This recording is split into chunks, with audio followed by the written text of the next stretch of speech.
So I'm Vasdev Gullapalli, work as a senior staff engineer manager at Qualcomm. I manage various Git products in a way at Qualcomm, which is GitLab, Gerrit, GitHub, GitLab. I'm the platform owner. So I may give you the uh, user experience in a way from being an SRE, being an DevOps guy at Qualcomm. With that, let's start. Okay, this is the agenda. Gerrit landscape at Qualcomm. We built some AI-based code review system. We'll quickly go over it. We are experiencing some load constraints nowadays with the increased number of use cases, particularly coming from AI domain. How are we coping up? What sort of JVM tuning we did, and changes to garbage collection? What sort of bottlenecks we ran into from storage perspective? Going to emphasize on that a little bit more. I may brag about online upgrades 3.9 to 3.10. It's a huge differentiator, I would say, from Gerrit perspective. Operations wise, with the AI boom, there is some lot of AI initiatives going on in Qualcomm. We built some runbooks. I have one use case which I can go over. And then finally I'll wrap it up with challenges and future opportunities. Landscape. So Gerrit is huge, like as Tony mentioned, contributing to Gerrit, because a lot of Android wise or any auto wise flagship devices wise, Gerrit is being used across the board in Qualcomm and many other innovative companies out there, right? So contributing to Gerrit means, in a way, directly or indirectly, you're contributing to these flagship devices, which are serving auto industry, IoT industry, smartphones, you name it, right? So please continue doing what you're doing, open source community wise. With that, Gerrit is huge in Qualcomm. We are talking about 15,000 active engineers using Gerrit. Obviously, if we add service accounts, bot accounts, that number will significantly grow, right? Due to proprietary reasons, I mentioned, instance names as A, B, C, D, and other instances. The focus primarily for this discussion, because of the time constraint, I will let me use a pointer. So I'm going to use instance A to explain what sort of landscape we got. Instance A, as you see it, it's the biggest installation in Qualcomm, and it is serving Android market out there. As Tony mentioned, 2008, Google, Android, Qualcomm is heavy into Android space. So connect the dots. Instance A, we are talking about, we have 7 primaries HA, high availability wise. Each primary is about, I'm hearing the echo, sorry. Each primary, probably we're talking about 500 GB RAM. It's beefy ones. I'm giving an example. So 7 primaries, and we have 14 global replicas. Sites wise, right? Each replica can have like 100 pods to 1500 pods, and each pod memory request wise probably 30 GB. So you scale it. We're talking about a heavy installation here. Storage wise, we are NAS customers primarily. Primary wise, we have a 13 TB memory, disk used. Replicas wise, as the math adds up, it brings around 200 TB. This instance alone has 12,000 active users, active Gerrit engineers working. Active Qualcomm engineers using it.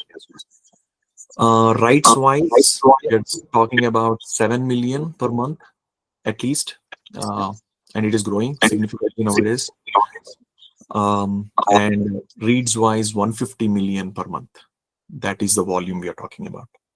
So any interruption to the service, we are talking about a direct impact to the critical flagship devices or their corresponding launches or releases.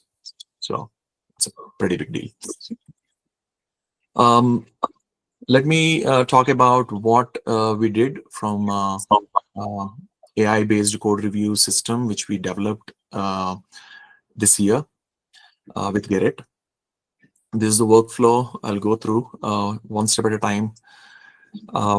So let's assume that there is a developer and he pushed a path set to a Gerrit instance. The change has two files, a.py and b.py. We have a webhook plugin integrated with the instance with the corresponding webhook config. The path set, so because the change was pushed, path set created event has been triggered. And we have an AI plugin, which is in-house plugin, which we developed. It gets that event through HTTP as a request.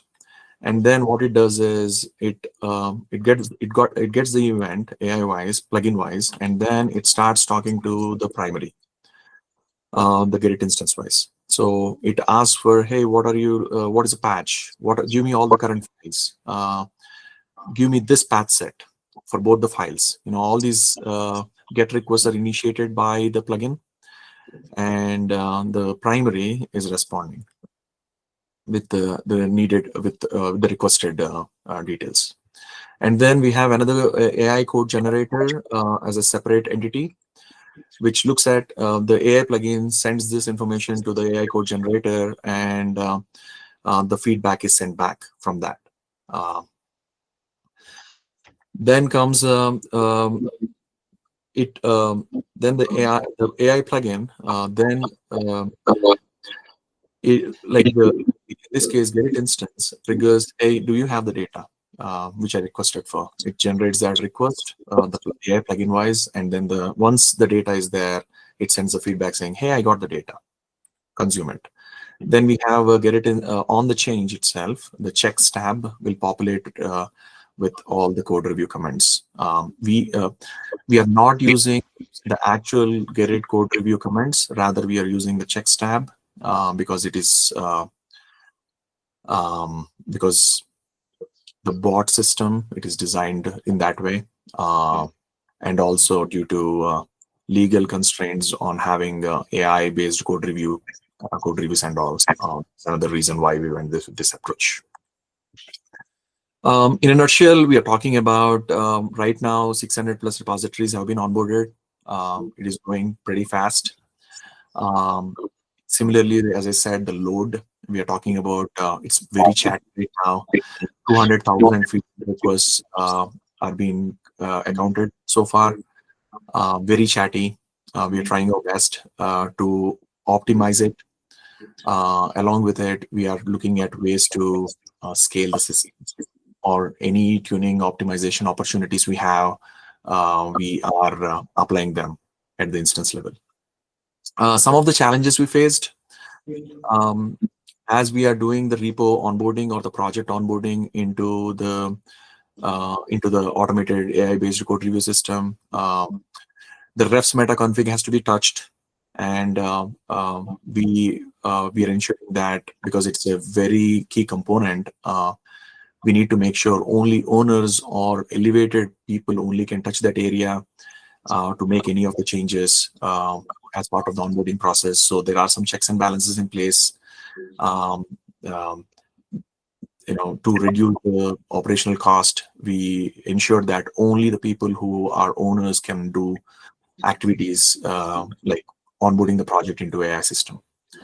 Along with it, we encountered a flood of webhook events because all the events are allowed through webhook configs. We want to manage it. We want to control it. We had a brief, I don't want to say the service interruption, but it went to a bad state because one of the projects were onboarded in an incorrect way. So right now there are a lot of checks and balances around it to ensure that we are not going to run into the similar situation. Um, then comes, if you look at the trend, load is being increased a lot. So how do we scale it, right? Is there any opportunities? That's where we looked at JVM tuning, heap sizes wise, XMX wise, is there any opportunity there? OS wise, is there any opportunity? Along with those GC wise, is there any opportunity? So in the last year's Gerrit User Summit, uh, we um we realized that ZGC is something interesting to explore, and we went with that direction. Uh, Very promising. If you look at um, if you look at this table on the top, um, this was our baseline, production baseline. We have we had Java 17 running with GC as parallel or GC. This was the throughput with time boxed testing we did. We quantified it. What was the throughput? What was the max latency? And transactions wise, this was the baseline. So that was we captured all these data, and then one variable at a time we changed it. Now we're talking about Java 21. The rest all remain the same, and these are the indicators. We saw some increase in the transaction count. That means, as I said, it was time boxed. So how many transactions, a successful transactions, Gerrit can handle during that time box? Is there any increased number of transactions that Gerrit can handle? So we just saw a slight increase. So with one variable change, Java 21 in the picture. Then we continued that, made some changes to the GC. We brought in ZGC, and these are the numbers. If you look at it, huge bump throughput wise, 94 to 99. Latency wise, we are talking about milliseconds now, from seconds, 0.1 to 1 millisecond. And the transactions count was also a good jump, I would say, 2% jump. That was good enough for us to go ahead with the ZGC. We went with that. Things are working great. But during the process of, actually, one thing which I want to highlight was, or low light was, during the test during the testing phase, we ran into some JVM crashes. Max map count, which is the default value coming out from the OS side, was not tuned, was not touched, because we didn't realize it, that ZGC needed that change. During testing, when it was crashing and all, we read few articles and realized that, this has to be bumped. So right now, production, it is at the value of 1 million. So things are looking good. And then the increased memory consumption is another one which we are running into, though it is somewhat noise from operations team perspective. But we are looking at native memory consumption, particularly around GC threads. Is there anything which we can optimize further? But FY26 wise, we are looking at upgraded systems, increased RAM from 512 GB to 1 TB. No, that's the projection which we are looking at, just to be safe, as well as address any increased load coming into the picture. Then comes the bottleneck on NFS side. As we know, Git and NFS version 3, we are at version 3. We're not using version 4.1 or 4 still, because of obvious reasons. But NFS wise, we are struggling. We struggled a lot. We tried to address it. The previous architecture for one of the critical sites was both the primary and the replica are consuming the same backend filer path, NAS wise. Primary was struggling. So with primary being struggling, we are talking about the instability across the board. We have seen sometimes when the duplicate changes were created because of NFS caching inefficiencies. So in order to address that, we split. The simple action is, okay, primary can be primary and replica should be separated out. So we took that immediate step. It was handy for a while, but still, again, the growth across the board. Repos are growing, users are growing, use cases are growing. So we are seeing some more degraded performances, particularly on few sites where the user base or the user consumption is relatively much higher. So then we started exploring other products, NetApp wise. Is there any other product? Again, because of that AI boom, Vast stood out. They have improved NFS workflows. So we deployed Vast in one of the sites. So one replica site we divided into two again. One is running with NetApp and the other one with Vast, so that we can do a blue-green deployment at some point. That's the strategy there. Vast wise, it is showing better performance at this point. But I don't want to call it as apples to apples comparison yet, because NetApp still has a lot of user base than Vast, because we are doing it a phased approach. So far, it is looking good. We are going to do a phase 4, phase 5 releases soon. Then we'll know whether Vast can cope up with the increased load. If it won't, then we have a backup plan where there will be a load balancer on the top, and we are going to split the load in a way so we don't run into similar issues in future. Then comes online upgrade. All Gerrit instances, if you not sure how many of you joined the last year's Gerrit user summit, there was a technical debt on our side.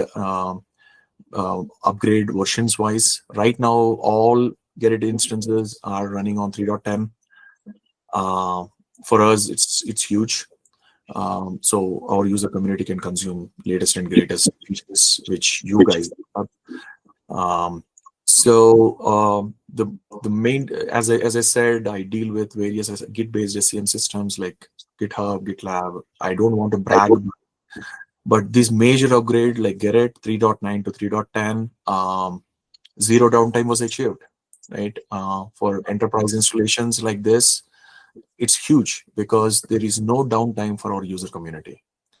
At Qualcomm, getting downtime is hard when we are talking about global presence, when we have increased number of launches. Thank you. This is great. Finally, as I said, I'm going to show you guys one use case where we are predicting AI runbooks like integrated together. We are predicting how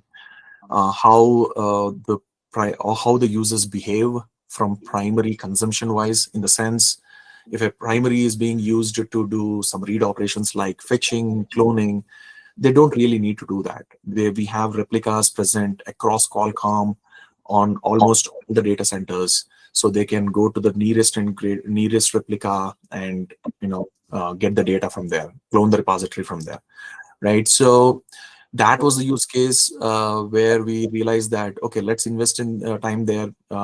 Stability of primary is much more important than anything else to have the whole application to be in stable state. So this use case was designed so that prediction will happen, runbook is designed, so without a human intervention, the client traffic will be rerouted from primary to the nearest replica. If human intervention is needed, if for some reason the runbook execution fails, right? That's when it will escalate to the on-call bot, and then the engineer comes into the picture at some point. Finally, challenges. H2 cache management on primaries particularly is still a challenge. It is growing. The significant growth from disk consumption wise is being a big problem for us from H2 wise. We want to consider distributed caches. We are looking at Redis as one of the distributed cache solutions. One of the that's one thing. There are some NFS issues, obviously, we know. NodeDB, when multiple primaries are trying to write something to the same NFS backend, we have seen some issues. We have not seen corruptions to an extent, so we are okay with it to deal with, but it is still a problem. As I emphasized, increased load is another challenge. So we are looking at ways on how we can address it, whether vertically. So far, we are horizontally auto scaling the pods. We are looking at vertical scaling as well. Uh, Along with it, right now, clones only can take replicas only can take clones from SSH based. So the future is looking at HTTPS because there are some other use cases which we want to address through HTTPS. With that, thank you so much for this opportunity. I really appreciate that. I love Gerrit. That's why I woke up at 4 without an alarm. So I'm listening in to most of the tech talks. Okay, thank you very much, Vasdev. Any questions?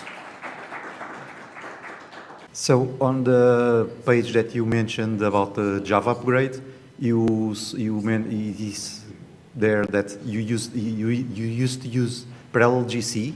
Do you have any data, or if you even used G1 GC to see what is the difference between those two, the ZGC and G1 GC? Yes, we did not do testing on G1 GC. We jumped on ZGC because the Gerrit user community is already encouraging folks to use ZGC. So we went with that and we saw promising results. So we took that route than testing on G1 GC. Yes, you're using GitHub, GitLab, and Gerrit. Why not just Gerrit? Each business unit. So Qualcomm is primarily engineering driven company. So the VPs or the business units take a call on what toolkits they want to use. Due to legacy reasons, we have GitLab, and I think it is going to continue usage wise, not organic growth, but it is going to continue. From GitHub side, we have some other use cases where due to M&A reasons or the customers, the auto customers particularly, we are working with, if they are already using an SCM system and in a way we are with it, using it. It is not because of user community, like in the sense, hey, I love Gerrit, I love GitHub, I love Gerrit, GitLab. That's not the reason. Rather, it is a business reason on having multiple Git instances. Being said that, I think the Gerrit platform is so huge in Qualcomm. Moving away from Gerrit is not an option at this point.